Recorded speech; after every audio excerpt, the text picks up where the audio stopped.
Сәлеметсіңдер ме оқушылар? Қазақ тілі сабағы 4-ші сынып. Күнделікті сабақтарды үзбей жіберіп алмас үшін каналға міндетті түрде тіркеліп аламыз. 91-ші сабағымыздың тақырыбы құстар туралы не білемін?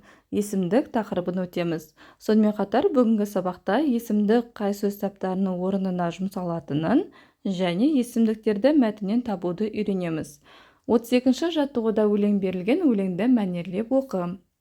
Құс емес бір айбарлы, көкек тіп-тік айдарлы. Ол жылқысы көктемде қар еріп, жер кепкенде жылы жақтан қайтады, өз атын тек айтады. Бұл өлеңнің авторы Серікбай Оспанов. Енді осы өлеңге қатысты тапсырмаларға назар аударамыз. Қарамен жазылған сөздерге сұрақ қойым. Өлеңде қарамен жазылған сөздер көкек және ол деген сөздері. Бұл сөздер не деген сұраққа жауап береді? Келесі, көкек пен ол сөздері бірдей сұраққа жауап беріп тұрғанына назар аудар. Расында да көкек пен ол деген сөздер бірдей сұраққа жауап беріп тұр. Себебі көкек деп өлеңнің екінші жолағында айтылса, ал ол деген сол көкекке сілтеп тұр. Сондықтан да екеуі бір сұраққа жауап беріп тұр. Келесі сұрақ, ол қай сөз табының орнына жұмсалып тұр?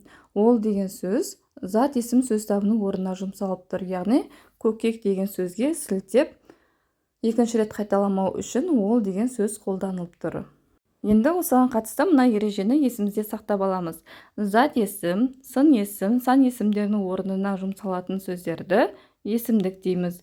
Есімдіктер мен, сен, біз, сіз, ол, өзі, бұл, сол, кім, қанша, қайда, ешкім, әркім, ешқашан, әрқайсысы және тағы басқа.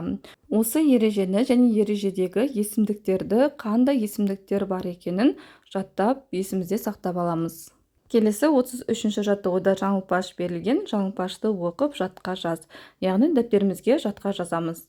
Үйір, үйір, үйректі, үйірге кім үйретті?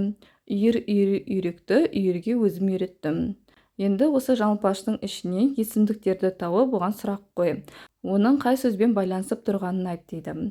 Жаңылпаштағы есімдіктерге кім және өзім деген сөздер жатады. Бұл кім деген сұраққа жауап береді. Яғни кім үйретті?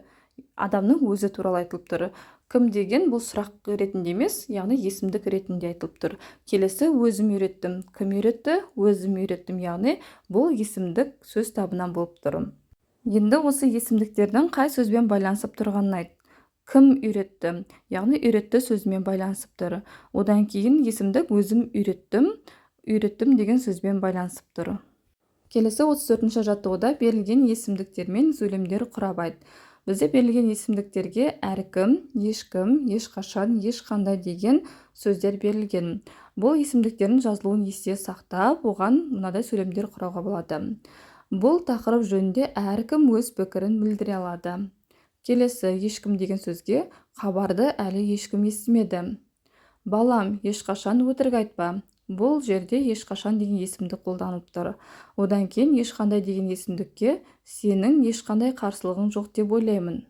Мінекей оқушылар осы берілген сөйлемдердегі есімдіктерді есімізде жазылуын сақтап аламыз. Әрі қарай жалғастырамыз. Шығармашылық үзілісте 35-ші жаттығу берілген. Мәтінді мазмұндық жағынан ретке келтіріп жаз. Бірінші мәтінді оқып алайық. Олардың біразын су құстары дейді. Әлемде алуан құстар бар. Себебі олар көбінесе суда өмір сүреді. Су құстары қаз, үйрек, шағала, тағы басқалары. Олардың жүні, қауырсыны майлы болады. Сондықтан оларға су жұқпайды. Олар суға батпайды.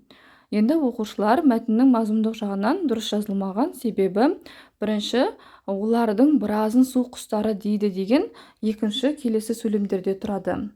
Бірінші, нақты құс туралы айтылу керек. Сондықтан да әлемде алуан құстар бар деп бастаймыз. Енді осыдан кейін барып, олардың біразын су құстары дейді деп әрі қарай сөйлемді жалғастырамыз. Мінекей оқушылар дұрыс жазылған сөйлемді дәптерімізге әдемілеп көшіріп жазып аламыз. Енді тапсырмаларға назар аударайық. Мәтінге ат қой дейді. Мәтіннің атауын су құстары деп атауға болады.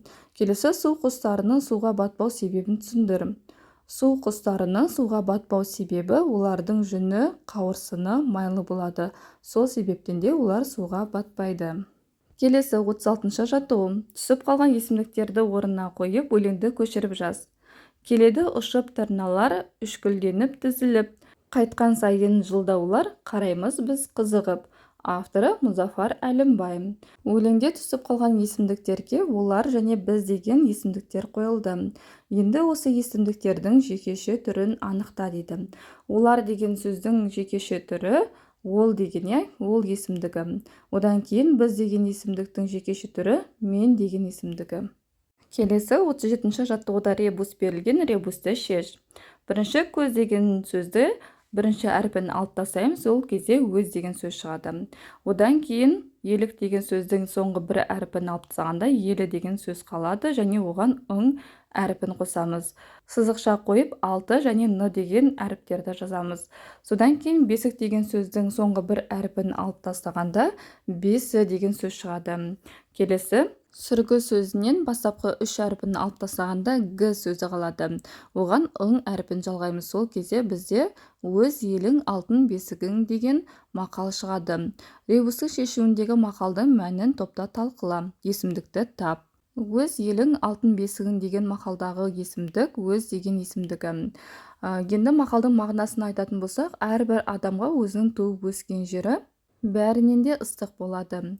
Туылғанымыздан қасиетті бесікке жатып өстік. Бесік қасиетті саналғандықтан өзіңнің елің де сол алтын бесік сияқты өзіңе ыстық болады дегенді білдіреді. Ал енді оқушылар, бүгінге берілген сабағымыз осымен аяқталды. Егер де сабақ ұнаған болса, каналға міндетті түрде тіркеліп, лайк басуды ұмытпаңдар.